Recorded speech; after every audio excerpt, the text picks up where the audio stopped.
Tapi demonstrasinya kan legal nanti kan. Legal. Jadi tampaknya kalau hanya dikaitkan dengan itu berarti tidak ada unsur pidana. Dugaan pidana yang dilakukan. Jadi tidak punya kepentingan dari aparat penegak hukum untuk kemudian memblokir itu. Ketika terjadi pemblokiran yang dasar hukumnya lemah, tiba-tiba diblokir dan tergaung ke seluruh Nusantara, orang ketakutan tuh naruh uang di bank lagi kan. Kalau kemudian ada pemblokiran dari aparat penegak hukum, buru-buru aparat penegak hukum menyampaikan dasar-dasar legalnya seperti apa, itu yang pertama. Dasar-dasar dugaan tindak pidana seperti apa, yang kedua. Kalau hanya menyampaikan dasar legal, tanpa menceritakan dasar-dasar dugaan pidananya, ini yang berbahaya. Nanti malah anarki, karena lapar. Udah dari Pati ke Jakarta demonstrasi nggak ada akomodasi. Duitnya diblokir kan begitu. Padahal blokirnya sendiri belum tentu legal juga. Kalau itu dianggap sebagai langkah antisipatif, Bang? Nggak bisa juga. Nggak bisa, kalau urusan demo nggak bisa ya? Bukan urusan demo. Ini langkah antisipatif, tidak bisa kemudian mengorbankan kepercayaan masyarakat kepada bank. Ini kalau sudah nasib sepenanggungan di satu wilayah atau daerah dan mereka demonstrasi, dampaknya pasti besar. Itu yang kemudian dianalisa oleh aparat penegak hukum sehingga mereka bagaimana caranya mengkerdilkan skala-skala demonstrasi ini.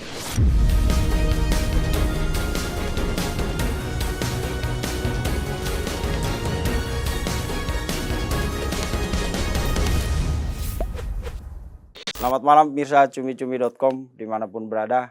Balik lagi kita di spesial interview. Dan hari ini ada topik spesial dan bintang tamu yang selalu spesial kalau hadir. Mungkin udah bukan bintang tamu kali ya.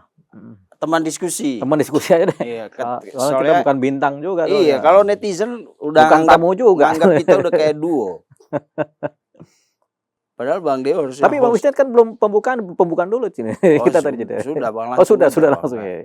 Soalnya kalau sama Bang Deo katanya ini hostnya bacotnya lama banget gitu. Iya. Karena mereka mau dengar Bang Deo. Jengkel banget deh, bacotnya panjang banget hostnya gitu katanya, Bang. Makanya kita langsung aja. Dan hari ini kita mau ngomong tentang topik yang lagi panas nih, Bang. Bukan Denny Indrayana kan kita udah bahas waktu itu. Bang, demo 27 Agustus, Bang. Ini kan ramai sekali nih jadi perbincangan kan. Berawal dari rencana warga Pati kalau tidak salah. Ini demo 27 Agustus. 27 Emang Agustus. mau ada demo ada Bang? Ya kan itu rencana mereka. Demo sudah daftar ya di Polda ya. Oh iya, ini beda ya Bang, mau kita. Abang kan putih.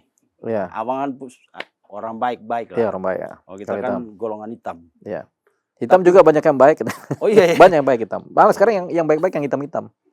Kayak kita ini Bang ya. Iya. Oke. Tapi keren mungkin Bang. Di online ada Bang. Kalau punya Abang nggak ada tulisannya. Oh, ada tulisan. Sama Bang, punya saya juga nggak ada. Oh, nggak ada tulisannya. Jadi apa yang mau kita bagus kalau buat ngopi sore ini. Iya. Coba. Nah, jadi beda loh Bang kalau minum pakai mungkin ini coba Abang. Putih kan. Tapi buat teman-teman yang berminat cek aja lah di link. Nanti ada link di video-video kita. Kalau mau kayak gini, kayak bisa deh dipesan ada tulisan gitu ya. Ya. Bisa dipesan. Iya. Benar beda kalau minum pakai mungkin. Lain kali gue pakai ini aja lah, yang nggak usah yang ada tulisan OO apa itu. Ya, ini aja. Oke, gitu Bang. Gimana jadi, Bang? Demo 27 Agustus 2026. Kita pikir demo 27 Juli itu kan. Oh, itu dulu. Tahun 1996 ya. 96 ya? Iya kayaknya 27 Juli 96 kayaknya. 96. Ini 2026. Apa? Kok sama ya Bang? Mirip-mirip nggak sih? Ya, mirip angka-angkanya itulah. Iya, kan bulannya beda. Oh, ini Agustus. Agustus ya. Jadi demo ini sebenarnya biasa-biasa aja. Jadi kita ini kan negara udah demokrasi murni. Betul. Kemudian keran-keran demonstrasi itu dibuka, diizinkan. Berserikat dan berkumpul, mengeluarkan pendapat itu diperbolehkan. Demonstrasi boleh, nggak kayak dulu kan. Zaman Orde Baru kan demonstrasi kan dilarang. Partai cuma 3. Kemudian kampus nggak boleh mengeluarkan mahasiswanya Ya. untuk demonstrasi. Demo hanya di Mahasiswa lingkungan di lingkungan kampus. kampus saja itu juga nggak boleh demo. Dilokalisir Udah ya. Intelnya masuk ke kampus kalau zaman dulu. Iya, bahkan dulu Intel. Kalau Ya, sekarang kan Intel jual bakso, ya. katanya ya. Tapi sekarang juga Dulu Intel, Intel mahasiswa loh, Bang. iya, Keren kayak Intel mereka. masuk ke kampus zaman dulu. Nah, Kalau sekarang Intel masuk ke kampus lagi. Kawan kita banyak yang ke kampus juga. Oh, berarti Abang Intel maksudnya? Enggak. Kata Abang tadi kawan Enggak, kita. kalau dari zaman dulu sampai sekarang tuh Intel sama aja. Apa aja yang mereka Saya kerjain, yang pikir penting dapat Abang data juga kan. Intel kawan Nah, kita. jadi ada kawan kita ke kampus aja, ngapain bos? Ini ke kampus bos, perintah. Mojok gitu ya. Ya, itu tentang apa demonstrasi yang kemudian zaman Pak Harto dilarang, kemudian Intelnya masuk ke kampus. Kalau sekarang Intelnya masuk ke kampus juga, tapi mencari tahu apa yang mau didemo, jumlahnya berapa, demonya bagaimana, berpengaruh tidak terhadap kondisi masyarakat demo ini, ekonomi bagaimana, murni dari kampus atau bukan. Murni dari kampus apa bukan, itu yang didata, dicatat aja tuh. Zaman dulu kan dicatat di kertas rapi, bawa ke komandan. Kalau sekarang via WA doang tuh, catat, tring, udah sampai, fotonya lengkap. Gitu. Izin komandan. Ya. Rencana demo, ya itu. Sekira pukul bla bla bla. Ya, apakah itu tidak diperbolehkan Intel meneliti ke kampus? Oh boleh. Boleh kan kerja Intel begitu. Ya kan, memantau situasi kan, mendapatkan data akurat, jadi boleh. Jadi demo yang nanti juga tentunya sudah banyak dari tim pemantau, tim Intel yang memantau pergerakan-pergerakan kan. Makanya ada pergerakan yang memang dipantau secara intelijen, ada juga pergerakan memang yang mereka sendiri memberitahu kepada masyarakat. Kami mau demo, ya lewat podcast, lewat medsos, mereka sampaikan secara berantai. Jadi sebenarnya demo ini nggak ada yang gelap-gelapan sebenarnya. Demo ini semua terang-terangan semua. Jadi karena memang nggak dilarang. Ngintelin nggak dilarang, demo juga nggak dilarang. Jadi udah sebenarnya negara ini udah baik-baik aja. Jadi boleh siapapun juga berdemonstrasi. Yang penting mengeluarkan pendapat dengan baik dan kemudian punya nilai dalam mengajukan tuntutan kan. Gitu. Jangan juga sembarangan juga begitu. Jangan juga ada demo hancurkan Indonesia. Itu bukan hancurkan DPR. Kalau bilang duduki DPR, boleh. Boleh aja kalau cuma ngomong doang. Tapi itu kan provokatif juga. Gitu. Tapi makanya demonstrasi tampaknya sekarang baik-baik aja ya. Nggak anarkis kan gitu kan. Kayaknya beberapa kali demonstrasi kita lihat sih kondisinya berjalan baik ya. Begitu. Dan memang anarki itu terjadi ketika situasional. Ketika ada misalnya penghalangan terhadap tempat atau kemudian ada susupan-susupan, penyusup-penyusup yang masuk gitu. Tapi kan kalau mahasiswa rata-rata demonstrasi mereka bubar jam 6 sore, jam 7 malam bubar kan gitu. Cuman kita nggak tahu demo warga Pati ini demo tentang apa, apakah agendanya kedaerahan, apakah juga agendanya nasional begitu. Jadi kita lihat di situ. Jadi baik-baik aja. Bahkan jangan cuma warga Pati, dari Bogor pun kalau mau demo datang, atau dari Kalimantan datang, atau dari Sumatera datang kan biasanya juga begitu. Kenapa? Karena Jakarta kan pusat ibu kota negara sampai sekarang, belum pindah ke IKN kan. Jadi DPR juga di sini, pemerintah juga di Jakarta. Jadi ya wajar masyarakat dimanapun juga demonstrasi ke Jakarta. Jadi nggak ada yang bisa dipersalahkan, gitu. Oke. Terus kan yang heboh sekarang itu Bang tentang kelihatannya sih tujuan mereka itu supaya demo ini tidak ditunggangi oleh bohir-bohir misalnya yang punya kepentingan lain. Lalu mereka bikinlah penggalangan dana mandiri dari anggota atau siapapun mau menyumbang lewat rekening tertentu. Nah belakangan ada persoalan lagi dengan rekening itu. Informasinya tadinya dana yang sudah terkumpul tuh 900 JT, 900 juta. Lalu tiba-tiba menyusut jadi 80. Nah dan 80 itu pun tidak bisa dicairkan karena informasinya rekening mereka diblokir. Setelah mereka telusuri ke bank yang bersangkutan, bank mengeluarkan pernyataan bahwa itu atas perintah aparat penegak hukum. Nah ini udah ngomong hukum nih, jagonya Bang Deo nih. Emang secara hukum sah Bang memblokir rekening seperti itu? Jadi ada 2 konsep, mengenai, rekening, Ya, pembekuan itu kan, namanya pembekuan rekening. pembekuan. Ada blokir, itu termasuk bagian dari pembekuan. Kalau blokir rekening ini tentunya aparat penegak hukum sudah ada yang namanya bukti-bukti yang cukup, ada dugaan-dugaan tindak pidana atau dugaan rekening ini menjadi tempat pencucian Pencucian uang, uang. atau kemudian rekening ini menjadi tempat transaksi narkotika atau judi online Iya. yang sifatnya adalah kejahatan-kejahatan, Oke. begitu, termasuk terorisme juga, Itu begitu. diblokir. Diblokir rekeningnya, mencegah uang masuk, mencegah uang keluar. Blokir ini, hanya bisa dibuka kalau ada surat buka blokir dari aparat Aparat penegak penegak hukum hukum.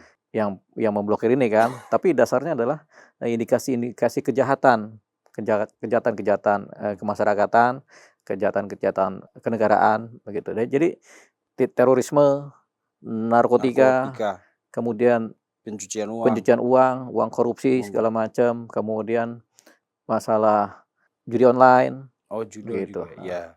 Jadi begitu, atau perdagangan manusia, itu semua kan kejahatan, begitu. Jadi boleh itu diblokir. Pertama boleh diblokir, dibekukan. Yang kedua, kalau untuk meneliti adanya dugaan tindak pidana seperti itu, bisa penyelidik melakukan yang namanya langkah penundaan. Oke. Jadi pembekuan sementara sebenarnya. Jadi penundaan transaksi. Dan itu ada batas waktunya. Nah, biasanya itu 5 hari 5 hari kerja, kerja. karena penyidik akan memverifikasi apa-apa persoalannya, Ya. apa-apa sumber uangnya, apa-apa uang yang sudah pernah masuk, dan bagaimana kaitannya dengan tindak pidana yang sedang diselidik. Nah, itu yang Berarti penundaan itu bisa juga jadi blokir. Kalau iya, kemudian kalau kemudian ditemukan, wah ini ada niat jahat, ada tindak. diblokir bisa, dibekukan. Oke. Pertanyaannya Bang, kan saya tahu Abang mau jelasin lagi. Bang, kayaknya banyak ya rekening yang udah diblokir itu ya. Oleh negara? Iya. Banyak Bang. Duitnya kemana Bang? Tetap diblokir. Sampai Jadi nganggur aja? Nganggur aja, duit nganggur itu. Jadi terus bunga ada bunganya juga? Ya kalau diblokir nggak ada bunganya. Oke. Gitu. Jadi ketika sudah diblokir, nanti itu disampaikan kalau ada persidangan-persidangan pidana, kejahatan tersebut kan nanti ada persidangan, proses hukum, nanti disampaikan lah rekeningnya ada sekian. Nanti setelah di sidang, nanti pas putus oleh majelis hakim di persidangan, terbukti ini ada uang kejahatan, uangnya diambil negara, disita oleh negara, begitu. Kalau uang kan nggak bisa dimusnahkan, tapi uang diambil negara. Termasuk uang-uang judol itu ya? Iya, pasti nanti ada putusan persidangan seperti itu. Wah, gede dong uangnya. Ya gede, begitu. Itu kalau kita bicara yang kejahatan. Nah, kita balik, ini ada katanya pemblokiran atau pembekuan rekening dari aktivis. Yang mau demo ke Jakarta dari Pati, satu kelompok aktivis rekeningnya dibekukan atau tampaknya ditunda proses transaksinya selama 5 hari.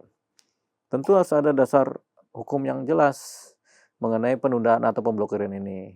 Apakah ada tindak pidana yang dilakukan oleh mereka yang diselidik, begitu. Tapi kalau cuma demo sih, demo kan boleh, legal.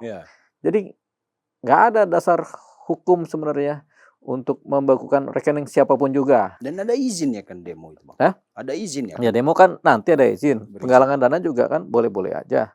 Begitu. Memang ada satu undang-undang yang mengatur mengenai kalau penggalangan dana yang sifatnya personal itu harus ada izin. Misalnya kita mau penggalangan dana untuk bantuan kemanusiaan kemana, itu harus ada izin dari Menteri Sosial, begitu kan. Kita mau bikin pengumpulan dana kan, begitu kan. Tapi itu enggak serta-merta mutlak, begitu. Karena banyak sekali kita ini yang kadang-kadang menggalang dana yang kecil-kecil, begitu. Dan uang ini kan relatif.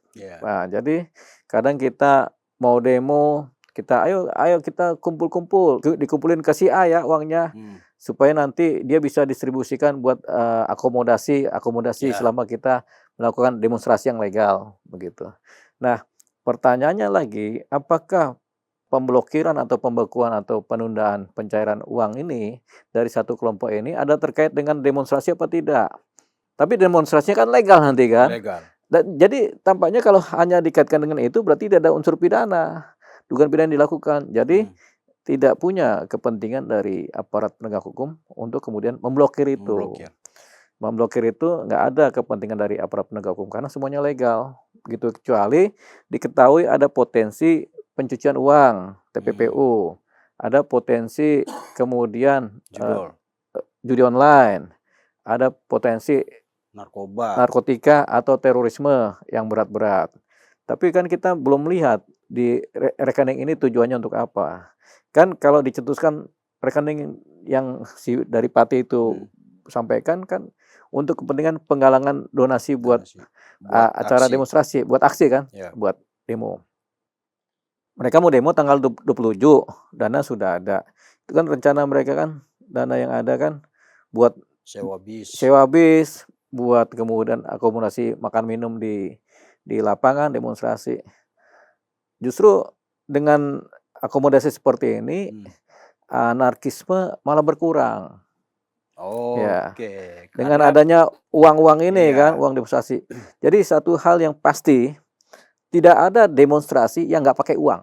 Mahasiswa aja mau demo aja paling nggak ada duit 50.000 di tangan. Supaya pas di lapangan dia bisa pulang sendiri atau dia bisa makan bakso, minum es di lapangan kan. Jadi prinsip dari zaman dulu tidak ada demonstrasi yang tidak pakai uang. Semua demonstrasi memerlukan uang. Begitu. Lalu, baik individu, baik kelompok. Lalu kenapa mereka yang ini yang berusaha mencari uang supaya tadi misalnya tidak ada anarki kan karena mereka sudah punya amunisi. Kalau sudah punya amunisi, punya akomodasi, ketika mereka demonstrasi, mereka kalau demonstrasi perutnya kenyang, apa yang mau mereka ributin? Demo kan tinggal menyuarakan aja.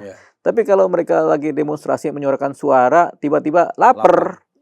Duit nggak ada makan minumnya, nggak ada akomodasinya. Ya pasti timbul orang lapar kan? Gitu ya? Iya, perut kalau orang lapar tuh cepat marah. Cepat marah, begitu. Perut kalau keroncongan itu kan. Lagu keroncong apa sih lagu keroncong yang bagusnya? Bengawan. Nah, itu masih adem itu. Tapi kalau keroncong geruduk itu bukan keroncong, ya orang bisa berantem. Itu keroncongan namanya. Perut kalau keroncongan itu, ya itu nanti malah anarki karena lapar. Udah dari Pati ke Jakarta demonstrasi nggak ada akomodasi, duitnya diblokir kan begitu. Padahal blokirnya sendiri belum tentu legal juga secara substansi. Legal secara undang-undang dipakai, tapi secara substansi apa dasarnya memblokir orang demo untuk ini kan? Memang setiap pengumpulan uang pakai izin kan, tapi skalanya apa dulu? Skalanya apa dulu? Nah makanya kita berpikiran negasinya berkemungkinan langkah pembukuan ini ada kepentingannya supaya mencegah terjadinya pengerahan massa yang begitu masif ke Jakarta. Emang kalau demo tuh ada batasan jumlah massa? Nggak ada.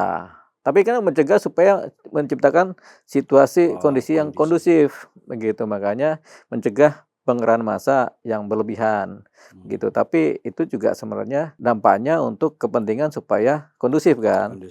Tapi di balik itu pemblokiran atau penundaan perbankan yang kemudian terekspos itu menjadi pukulan balik buat perbankan kita. Ketika terjadi pemblokiran yang dasar hukumnya lemah atau yang sebenarnya legal ininya pengumpulan dananya yang relatif tadi kan, tiba-tiba diblokir dan tergaung ke seluruh Nusantara, orang ketakutan tuh naruh uang di bank lagi kan, dampak perbankannya ada. Buat bank sendiri ya? Iya, buat bank sendiri kok main semena-mena memblokir begitu, walaupun cuma 5 hari begitu. Karena dalam 5 hari kalau kita uang diblokir, dalam 5 hari bisa terjadi apa aja. Anak sakit, orang tua kenapa-napa, atau saudara kenapa-napa. Apalagi kalau noreknya cuma 1. Iya, rekeningnya cuma 1. Nggak gimana kan? Nggak bisa dibuka. Begitu. Tiba-tiba ada kebakaran kolosal, lagi diblokir. Gimana pendanaan begitu? Setiap manusia, setiap keluarga, setiap kelompok sosial perlu uang. Jadi sebenarnya secara hukum juga nggak ada landasan ini Ya, kalau pemblokiran. ada landasan legal yang sifatnya dugaan tindak pidana, TPPU, terorisme, Oke, narkotika, judi online, itu boleh perdagangan manusia, itu boleh diblokir karena kan diblokir. uangnya kan tidak legal, Oh, begitu. oke. Tapi kalau Buat demo. pengumpulan dana untuk kepentingan akomodasi supaya demonstrasi berjalan lancar, perut kenyang, kemudian tidak terjadi anarkis, apa yang salah? Iya, Ya.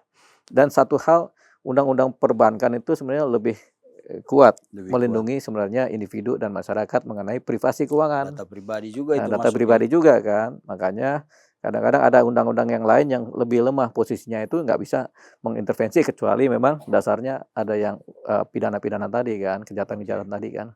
Begitu. Jadi kita lihat ini dampaknya kalau sekarang sudah ramai, akhirnya dampaknya buat kepercayaan masyarakat terhadap perbankan tiba-tiba turun. Tahun 98 itu tiba-tiba pernah ras kan, pernah sekian banyak bank itu akhirnya kolaps ya karena sudah nggak beres pengelolaan perbankan sehingga tingkat kepercayaan masyarakat rendah. Akhirnya banyak bank yang kolaps kan, Kolaps. gitu. Jangan sampai karena satu hal uang dan bank itu sangat-sangat utama, sangat-sangat privilege banget, Yeah. begitu.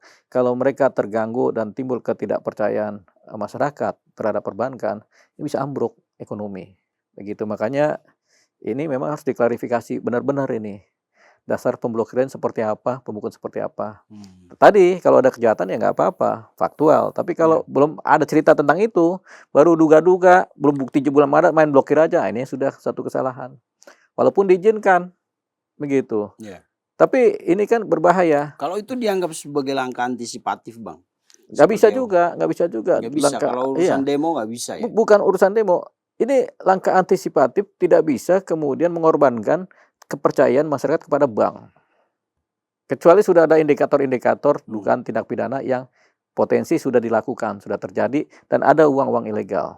Jadi Gitu. double impact ya? Ya, ke gitu.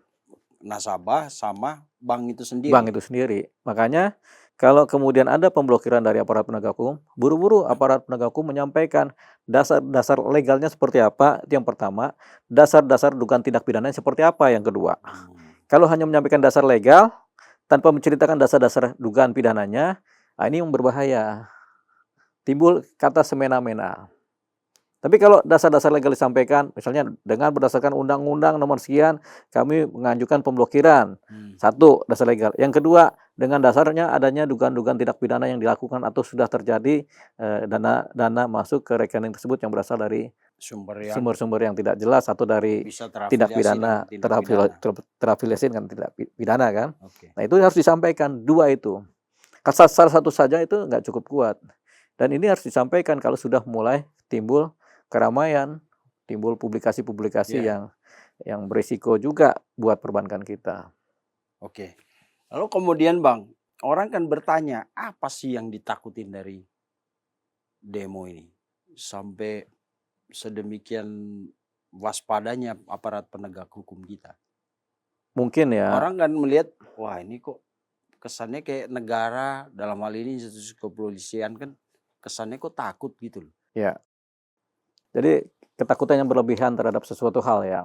Jadi yang kemudian bisa menggoncangkan perilaku kita sendiri atau menimbulkan kecemasan, itu namanya paranoid ya.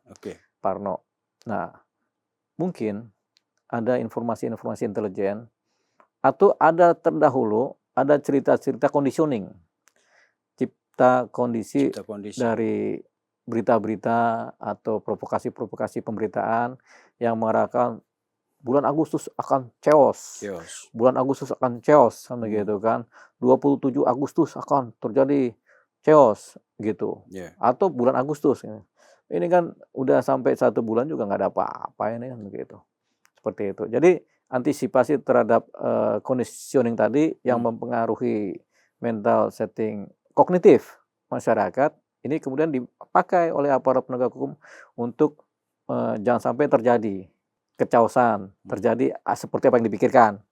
Begitu. Mungkin mereka melakukan langkah antisipatif dengan cara boleh dibilang secara struktural adanya penggembosan. Penggembosan. Ya, perintah struktural kan.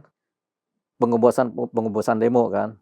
Kita ambil contoh kemarin demo mahasiswa UI yang sampai 32 mobil itu yang harusnya Kopaja yang harusnya ngangkut gitu kan, udah di charter pas hari H, pas pagi-pagi, tahu-tahu sopir-sopirnya bilang kami nggak jadi berangkat, gitu. Kan kasihan itu yang udah demo kan, udah bayar-bayar DP kan, gitu. Jadi itu kan bagian dari secara tidak langsung bisa diduga terjadi penggembosan terhadap gerakan demonstrasi, gitu. Nah, ya yang di Pati juga bisa juga mungkin begitu, pemblokiran itu langkahnya antisipatifnya ke sana, gitu. Tapi ini akan menimbulkan efek negatif kalau kemudian yang digembosi itu keuangan, gitu. Karena keuangan itu kalau dia nggak punya dosa, memang nggak punya dosa. Jadi jangan diblokir, jangan ditunda pencairannya, begitu. Apalagi uang ini kan kalau dipakai positif ya positif, kalau dipakai negatif ya negatif. Tapi kan kalau dipakai demonstrasi untuk menyuarakan suara rakyat itu kan positif. Jadi jangan diblokir, begitu.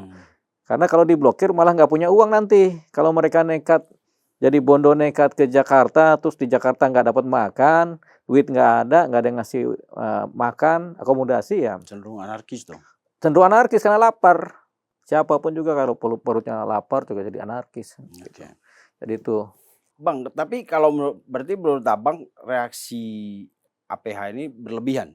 Kalau dasarnya cuma persoalan adalah supaya penggembosan, itu berlebihan. Berlebihan ya. Tapi kalau aparat punya dasar yang legal formal dan substantif, yaitu dasarnya hukum, kedua ada dugaan-dugaan tindak pidana dari uang yang dari rekening tersebut dipakai buat cuci uang atau buat kemudian kepentingan kejahatan, ya masuk akal pemblokiran itu. Makanya kita lihat dulu aparat ini, penegak hukum ini menceritakan apa pemblokiran atau penundaan ini. Apakah menceritakan tentang adanya dugaan tindak pidana yang sedang diselidik atau apa? Kan kita belum dapat ceritanya secara lengkap. Oke. Sekarang pertanyaan saya agak bingung gininya Bang. Kenapa harus masyarakat Pati?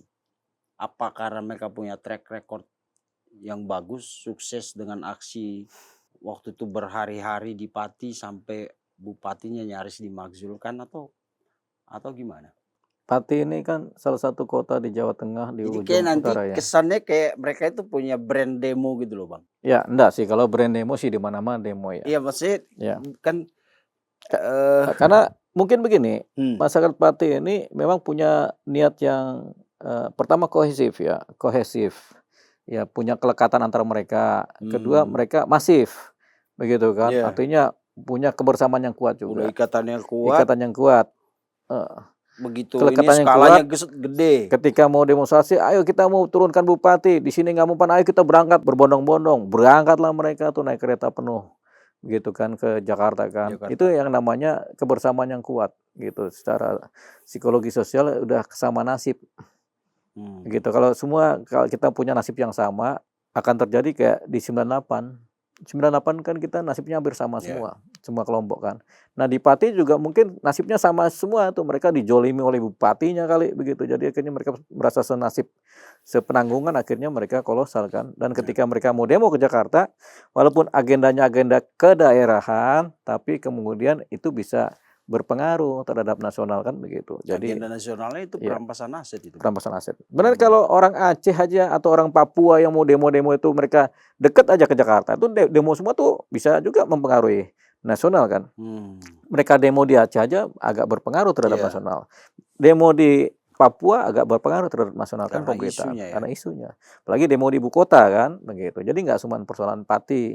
Jadi ini kalau sudah nasib sepenanggungan di satu wilayah atau daerah dan mereka demonstrasi, dampaknya pasti besar. Itu yang kemudian dianalisa oleh aparat penegak hukum sehingga mereka bagaimana caranya mengkerdilkan skala demonstrasi ini. Kan UI udah pernah tuh kemarin itu kan. Dikerdilkan tuh demo semua besar-besaran tapi busnya nggak ada. Busnya nggak datang. Akhirnya terlambat semua. Naik kereta udah cerai-berai, terpencar-pencar. Akhirnya pas demo semua 100 orang aja yang bisa berhasil demo. Bis telat itu karena macet atau yang mana tuh? Demo di UI kemarin yang mau demo. Enggak, itu sopir Kopajanya telepon pas jam 9 ditunggu, jam 8 ditunggu mau berangkat, kok nggak datang tuh, telepon tuh koordinator Korlap kan. Halo Pak sopir, mana nih Kopaja? Sopir bilang, aduh lah, ini nggak bisa, ini mobil kami tiba-tiba bocor semua ini kan begitu. Yang bocor cuma depan lah, cuman kan ini ngantri ini kan, jadi depannya bocor nggak bisa jalan, ini mogok semua, jadi udah kita batalin aja lah kan begitu, kata sopirnya. Gitu ke Korlap kan, batal lah itu cerita tentang batalnya sekian banyak mobil Kopaja, bis Kopaja yang menjemput mahasiswa UI. Sehingga mahasiswa UI itu akhirnya tercerai-berai mereka tuh, capek nunggu kan. Jadi kalau kata sopir Kopajanya itu ya, itu di lapangan luas, pintunya cuma satu, kecil kan. Mau bis yang paling depan mogok, nggak bisa dipapain, 2 bis kan, udah kunci tuh, habis waktu. Jadi yang lainnya nggak bisa keluar dari lapangan tempat Kopaja itu. Ini kan cerita fiktif ya. Jangan diambil pusing. Karena saya juga nggak yakin sih alasannya itu. Tapi itu faktanya begitu kan. Gitu. Jadi ditelepon ketua BEM-nya si Fatima itu. Bukan Fatima udah nyemplung kan, dia naik mobil gitu juga. Oh, dia naik mobil. Iya kan, kalau Fatima itu kan namanya mahasiswa kedokteran kan pada kaya-kaya biasanya begitu kan. Biasanya ya. Ya, tapi kalau yang mahasiswa FISIP tuh anak politik, anak hukum masih kaya-kaya, anak politik yang susah-susah tuh, anak politik.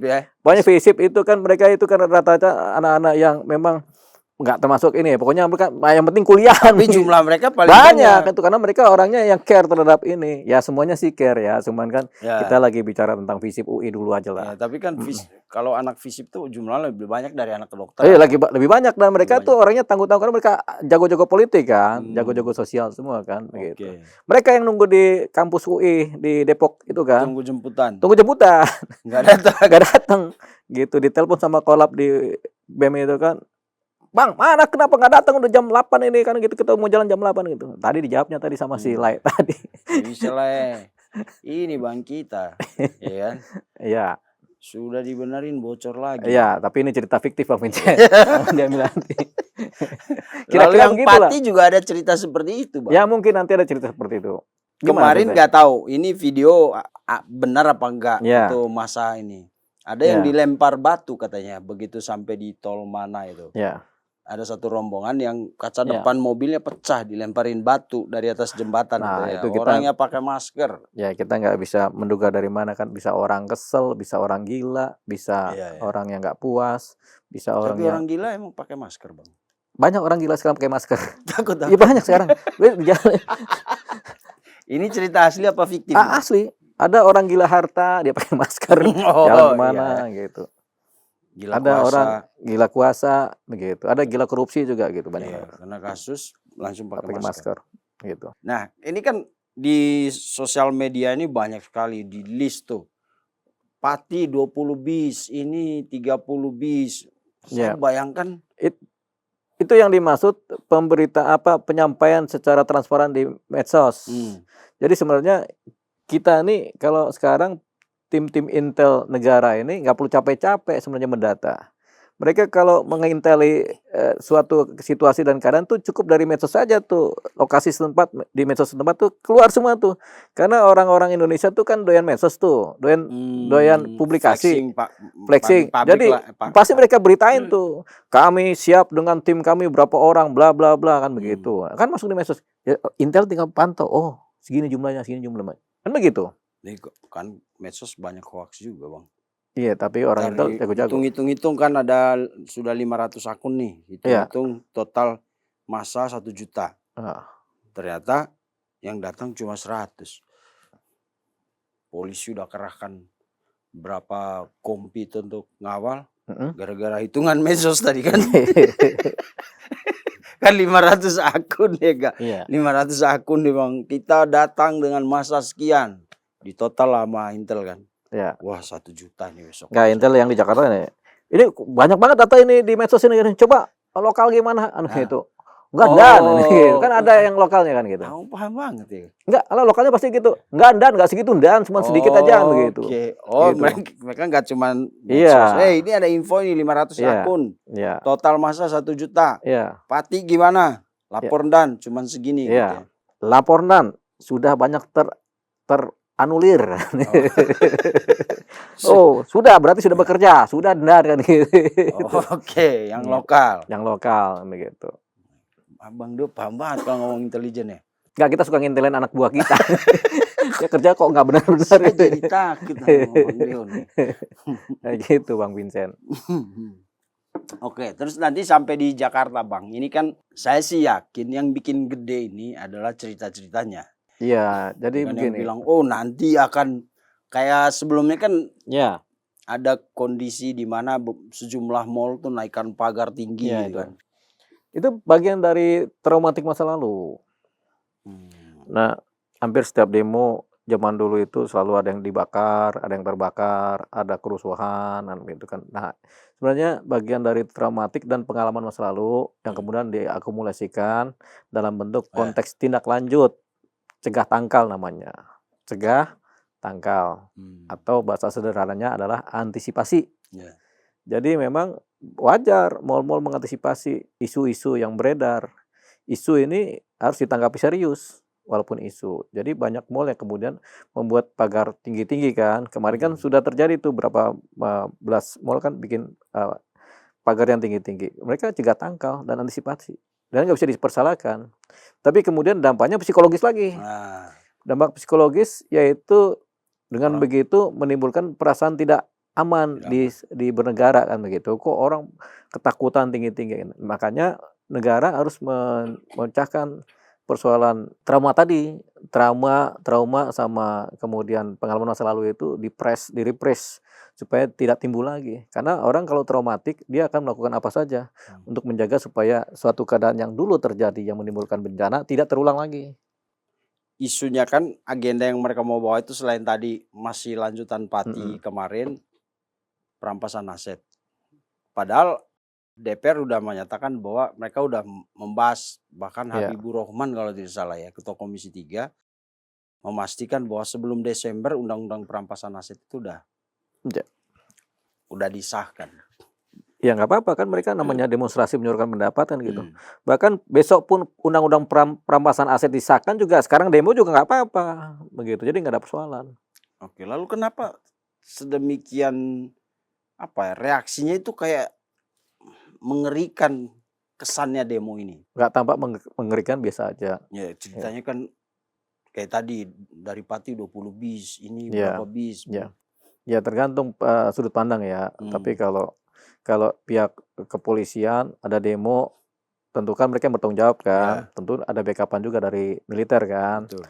Tapi kalau kepolisian ya mereka demo gampang aja, PAM demo kan begitu kan. Itu semua unit di kepolisian, di Polda, Polres, Polsek itu mereka PAM demo.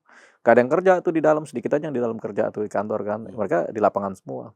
Yang jadi intel-intel, yang jadi serse-serse, tapi mereka PAM demo semuanya itu. Dan terkoordinasi kan. Biasanya kalau ada demo-demo yang sifatnya kolosal. Tapi kan demo rutin. Penegak hukum kita juga akhirnya rutin. Brimob yang paling depan itu biasanya kan. Tameng-tamengnya kan. Brimob juga kalau nggak ada kegiatan demonstrasi juga nanti nggak ada kerjanya juga sayang, latihan demonstrasi kan. Gitu. Brimob nggak ada kerjanya Bang? Ya kan kerjanya kan hanya untuk kalau ada kerusuhan. Kalau nggak ada kerusuhan kan berarti kan nggak ada kerjanya. Mereka jadi nggak bisa diperbantukan di unit-unit kayak kadang-kadang Polres. Kadang BKO, tapi kan lebih kepada antisipasi adanya kebutuhan kerusuhan kan. Tapi kan yang menjadi pelajaran mereka kan rata-rata kan mengatasi demonstrasi. Kan mereka harus ada praktiknya juga selain latihan kan begitu. Artinya kalau Brimob turun berarti ada demonstrasi gitu aja. Bukan berarti demonstrasi itu genting gitu. Iya, bukan genting, Brimob selalu turun. Atau kalau demonstrasi skalanya masih normal, skala 1 atau 2, ya mungkin ya cuman aparat-aparat dari Polsek sama Polres. Brimobnya mungkin satu regu jaga kalau cuma 20 orang yang demo kan begitu. Gitu. Jadi tergantung skalanya. Jadi kan skala ini kan hanya bisa didapat dari data-data intelijen. Gitu. Ini termasuk skala yang kolosal apa tidak, yang besar apa tidak, atau skala kecil kan gitu. Kan dapat data dari intelijen kan. Data intelijen kadang-kadang dapat dari surat permohonan demonstrasi. Jumlah perkiraan massa yang akan hadir sekian gitu kan. Nanti kan kelihatan tuh. Dan mereka selalu antisipasi lebih dari jumlah itu. Iya betul. Selalu. Bang, soal ketakutan itu mungkin karena image masa Pati bergerak tadi itu kan. Mereka punya histori di Pati loh Bang. Sebenarnya aparat kita nggak ada yang ketakutan Bang. Kemudian ya, masyarakat juga kayaknya mungkin kalau sudut pandangnya, kalau ini orang lokal Jakarta mungkin, wah ini orang luar Jakarta nih, takut bikin rusuh kan begitu kan. Soalnya mereka juga disambut sama FBR kan beritanya. Ya nggak apa-apa kan, ormas ketemu ormas kan saling sambut menyambut jadi satu, begitu. Tapi yang membuat takut mungkin karakter perilaku yang ada karena ada sejarahnya di sejarah kan gitu, sehingga bisa disimulasikan di Jakarta seperti apa kemudian kan. Jadi bukan lebih kepada takut tapi kepada antisipasi, antisipasi skala demonstrasi dan tingkat keliaran dari demonstrasi. Apakah tertib, apakah menjadi liar kan begitu. Itu yang menjadi yang selalu dikhawatirkan di setiap demo yang ada di Jakarta itu adalah tunggang menunggang gitu Bang. Ada yang menunggangi demo ini. Ya hampir setiap demonstrasi ada yang menunggangi. Selalu ada yang menunggangi. Jarang ada demonstrasi yang berjalan bersih. Selalu ada yang menunggangi gitu. Baik skalanya kecil maupun besar. Itu yang ditakutin orang Bang. Karena kan situasi negara ini konon katanya lagi goyang-goyangnya. Dan ada kelompok tertentu yang kita tahu lah dari bulan berapa itu ada isu-isu pemakzulan itu kan. Mungkin gak nanti karena mereka turun di saat situasi negara seperti itu, maka eskalasinya akan lebih besar gitu. Dan itu yang membuat orang jadi takut. Ya, ini kalau skala besar itu tentunya kalau ada satu kelompok sempalan di negara ini yang kemudian bermain. Nah itu. Tapi kalau nggak ada, ya nggak ada, begitu. Jadi negara ini hanya bisa jadi rusuh kalau ada kelompok-kelompok sempalan dari negara yang bermain, yang menjadi pemain luar, begitu. Tapi kalau itu nggak ada, ya berarti nggak ada.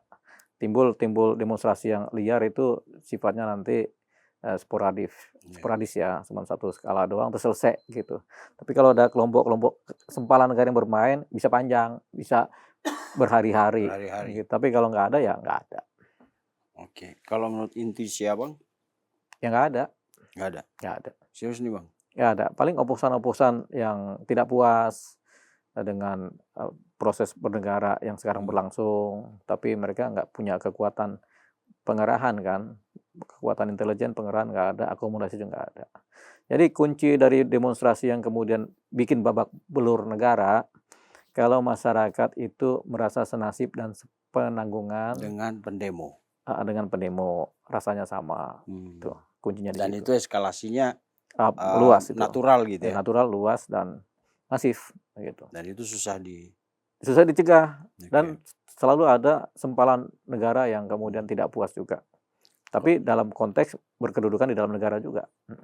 Kalau ada yang bilang ini kelanjutan dari Agustus tahun lalu Bang? Ya berarti skalanya ada juga. Tahun lalu kan Agustus itu lumayan masif itu. Iya, tapi kemudian hasilnya juga sama kayak Agustus tahun lalu juga, masif juga mungkin, tapi kolosal juga, iya juga, tapi tidak berdampak jangka panjang. Selesai gitu aja nanti. Nah ada, ini kita lagi bicara pikiran kita waktu jadi aktivis mahasiswa zaman dulu kan, begitu. Jadi kita ceritakan sebenarnya kita referensinya dari apa yang kita alami zaman dulu. Waktu zaman dulu tuh ada sempalan negara ikut bermain, ada organ-organ negara juga ikut bermain menjadi oposan kan, mempunyai akomodasi lengkap dengan senjata lengkap kan gitu, sehingga timbullah demonstrasi yang besar-besaran. Kalau sekarang belum tampak. Padahal tinggal 2 hari loh Bang.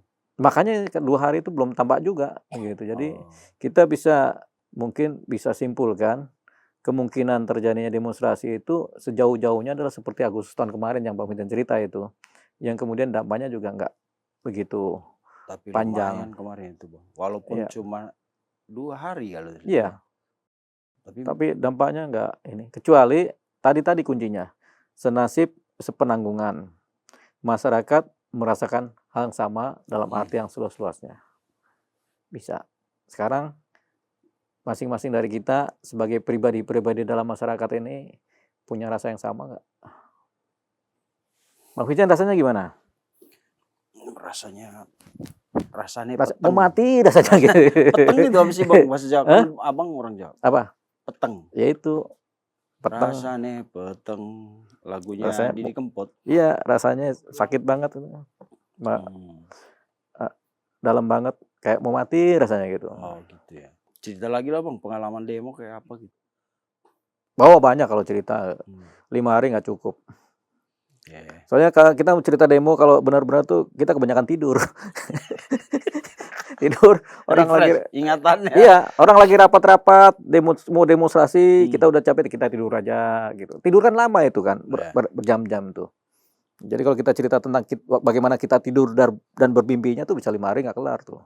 Okay. Di waktu di alam demonstrasi dulu kan. Jadi mimpinya enak, indah. Terakhir nih Bang. Kalau orang bilang, ada yang bilang ini bakal mengarah ke pemakzulan. Pemakzulan itu sangat terkait dengan DPR.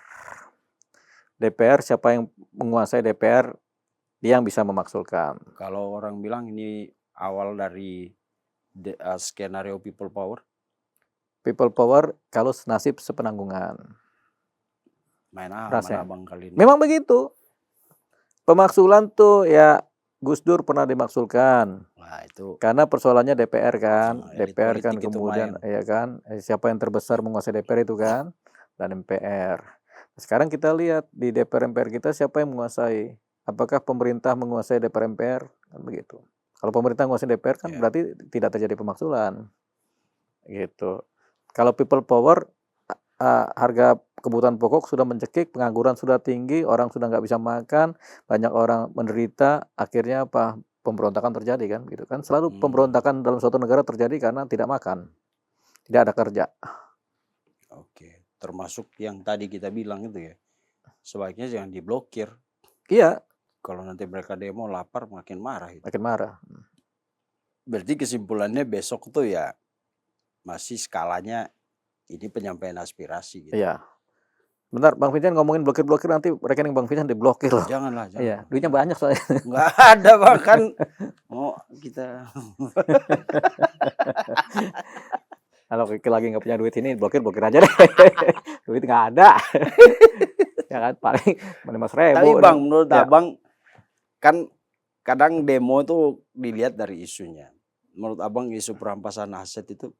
Isu perampasan aset itu kan isu udah sekian lama disampaikan banyak mahasiswa. Rampas aset gitu.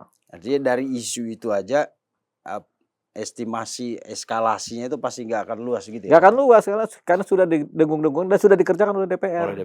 DPR sudah mengerjakan rampas aset. Sebenarnya aset siapa sih mau dirampas ini? Ya, tahu juga kan kita udah bahas. Oh iya kemarin ya. Asetnya koruptor ya. Ya ada koruptor yang minta asetnya balik juga Bang. Ya, koruptor pengen merampas asetnya sendiri. Dia punya aset dirampas orang, dia rampas lagi. Dia rampas balik. Pakai peradilan. Peradilan kan? Ya. Canggih koruptor sekarang gue. Ya enggak, itu kan legal formal kan. Oh iya sih. Yang kita masih nggak habis pikir itu ada mantan juru bicara KPK kemudian membela koruptor itu sampai sekarang kita nggak bisa habis pikir bagaimana pola sanubari nilai roh KPK-nya itu kemana itu kan gitu sampai dia membela koruptor udah berapa kali itu ini si Febri siapa itu pengacara itu Febri Diansah ini juga ini nggak habis pikir kita nih dia juru bicara KPK menegakkan berarti kan KPK pada waktu itu kan salah milih orang itu begitu nggak begini kita nilainya harus sama ya betul kalau kita adalah anti korupsi dan konsisten. Jangan kita kemudian pragmatis mengikuti jabatan jati diri kita. Kita sekarang anti koruptor, tiba-tiba kita jadi pengacara. Kalau pengacara boleh bela yang mana-mana aja kan begitu kan. Pengacara pun kalau berasal dari KPK dia tetap berada dalam wilayah anti korupsi juga. Ini Abang mau nyentil Febri. Kita nyentil Febri Diansah dong. Dia kan mantan jubir KPK soalnya. Makanya kita sampai sekarang nggak habis pikir. Makanya kalau Bang Fijan lihat kita banyak bengongnya, sebenarnya kita mikirin itu tuh. Sampai bengong, Bang. Bengong. Sama, saya juga bingung, Bang. Ya. Itu yang, tapi saya nggak sempat mikir itu kemarin. Saya pikir kan dia juga lawyer sekarang. Iya, tapi nggak bisa Tapi begitu. nilai Nilai yang tertanam. Kayak kita gini kan, kita ini ya emang nggak ya namanya aktivis kan, kita ya tetap aja aktivis aja udah. ya. Nggak usah kita masuk partai, nggak usah kita masuk mana-mana, bahkan kita nggak dapat lagi apapun juga dari pemerintahan.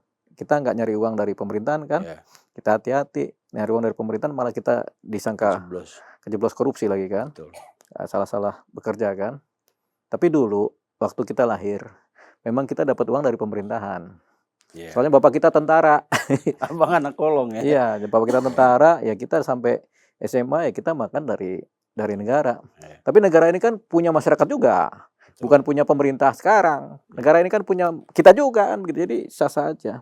Cuman yang kita nggak habis pikir itu orang yang sudah punya nilai-nilai yang tertanam di wilayah putih, kemudian membela yang hitam. Ada lagunya tuh. Biarlah yang hitam gitu ya. Biarlah yang hitam menjadi hitam. Jangan dibela berarti. Jangan biarkan jadi putih. Lagunya bukan begitu. Benar ya begitu. Benar lagunya itu ya. Biarlah yang hitam menjadi hitam. Jangan harapkan jadi putih. Wah, hitam putih banget hidup itu, Bang. Lagu tahun berapa itu? Tahun 80. Maksudnya kalau kita punya pacarnya memang mukanya hitam. Jangan pakai glowing. Nggak usah dipaksa ke inilah ya. Nggak usah dipaksa ke beli skincare gitu. Udah hitam aja gitu ya. Hitam manis kan? Oh iya benar, hitam manis. Ya. Kalau Bang Deo coklat manis. Coklat manis. Jadi apa kesimpulan kita ini, Bang? Masyarakat resah, takut, cemas. Bahkan ada yang bilang kalau bisa Kamis tuh libur aja lah. Takut ada terjebak dalam masa demo dan lain-lain tuh. Ya, hidup seperti biasa aja. Masyarakat kita kan sudah punya pengalaman banyak mengenai kesusahan hidup gitu kan. Kita lihat di masa-masa mendatang demonstrasi seperti apa. Ya kita baik-baik dan hati-hati menyikapi gitu. Karena kalau negara ini tiba-tiba hancur-hancuran, malah nanti kita susah nyari kerja. Oh iya, lebih panjang lagi ya, kalau perbankan kita hancur-hancuran, kerusuhan, malah nanti susah. Tapi sebenarnya gini ya Bang ya, orang tuh jadi berani, jadi merasa menguasai orang lain karena orang lain takut ya. Jadi kalau menghadapi hal-hal seperti itu jangan terlalu parno juga ya. Ya kita nggak usah paranoid lah. Ya nanti mereka merasa kita bisa menguasai. Itu ilmu diktator katanya Bang. Ya jadi hidup biasa-biasa aja lah. Gitu. Kedepannya juga baik-baik aja lah. Soalnya ekonomi kita walaupun mungkin ada salah-salah urus, tapi kita semua masih bisa beradaptasi kan. Ya. Gitu. Oke, itulah pemirsa obrolan kita dengan Bang Deo. Banyak lucunya, tapi intinya tadi adalah yang pertama, blokir itu sebenarnya tidak boleh kecuali dengan syarat-syarat tadi. Misalnya dicurigai keuangan itu berkaitan dengan kejahatan, entah itu korupsi, pencucian uang, perdagangan manusia, narkoba, teroris, itu boleh. Tapi di luar itu kalau sekedar demo mestinya tidak. Tapi teman-teman kita dari Polda Metro Jaya sudah menjelaskan itu bahwa itu bukan blokir sebenarnya tapi penundaan karena mereka masih mau menyelidiki beberapa hal terkait keberadaan uang itu. Nah, dan itu udah jadi SOP-nya kepolisian dan ya mudah-mudahan tidak akan memancing reaksi yang berlebihan juga dari masyarakat. Soal demo demo itu di dunia demokrasi biasa aja karena itu bagian dari saluran untuk menyalurkan aspirasi kan. Kita cuma berharap siapapun yang melakukan aksi itu nanti pertimbangkan juga kenyamanan dan keamanan orang lain. Silakan berdemo, kita dukung apapun agendanya, tapi hindarilah anarkisme. Gitu ya Bang ya? Iya. Bijak banget gitu Bang. Ini Bang Wisan kan, kita tinggal iya aja. Kan saya tadi kan ngobrol sama Bang Deo, apa closingnya? Bang Deo ngasih tahu begini aja poin-poinnya kan. Iya. Ya gitu kalau kita ngobrol sama orang bijak seperti Bang Deo ya begini. Tapi abang nggak pernah ngajak kita kalau kayak tiba-tiba ke Pati gitu. Enggak. Kali aja kan ada apa orang bilang wisdom Pati, wisdom apalagi kemarin abang kemana itu yang ada Ya. Bantur, Malang, Kabupaten Malang, Bantur, Sidoarjo, Mojokerto, Krian, apalagi. ya kan. Saking banyak tahu kita semua wilayah Jawa Timur kita sebutin kan. Tapi abang nggak pernah keluar negeri. Ini pertanyaan saya yang kesekian ini. Susah dapat pesawat Bang. Tapi pemirsa, ini promo buat Bang Deo ya. Sekarang beliau ini banyak nangani kasus. Orang percaya sama Bang karena nggak pernah aneh-aneh Bang ya. Nggak neko-neko lah kalau ngurusin kasus ya. Kalau jadi dia tidak, beliau ini nggak selalu nerima. Oh nih sini enggak. Dia pertimbangkan ini bisa nggak gue tanganin, tim gue bisa nggak, karena nggak harus selalu beliau kan, kadang-kadang beliau ada di utara, timnya di selatan, jadi ya ngantri Bang ya kalau mau daftar ke abang ya. Enggak, kantor kita nggak kelihatan. Oh iya ya. Intinya banyak hal baik yang dilakukan oleh Bang Deo termasuk kita. Makanya kalau teman-teman lihat di credit title kita itu ada nama Bang Deo, itu sudah jadi tim hukum kita resmi di cumi-cumi.com. Dan konsultasinya enak kapan aja ya Bang. Kapan aja Bang.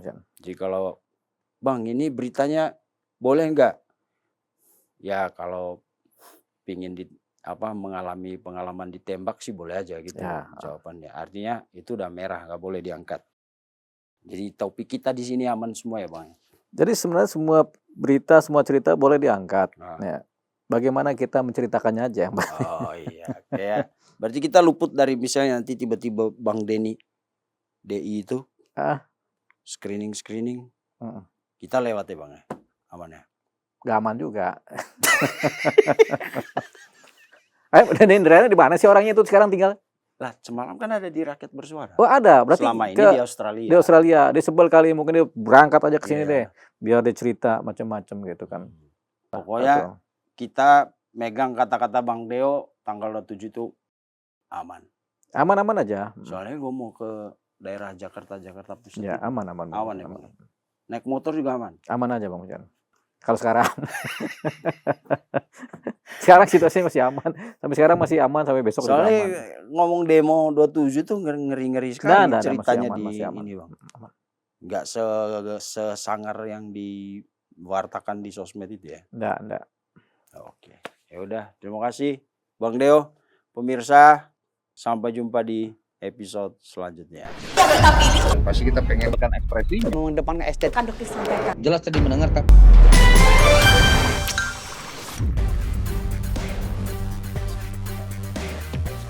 Terima kasih sudah menonton. Jangan lupa like, komen, share, dan subscribe video cumi-cumi.com.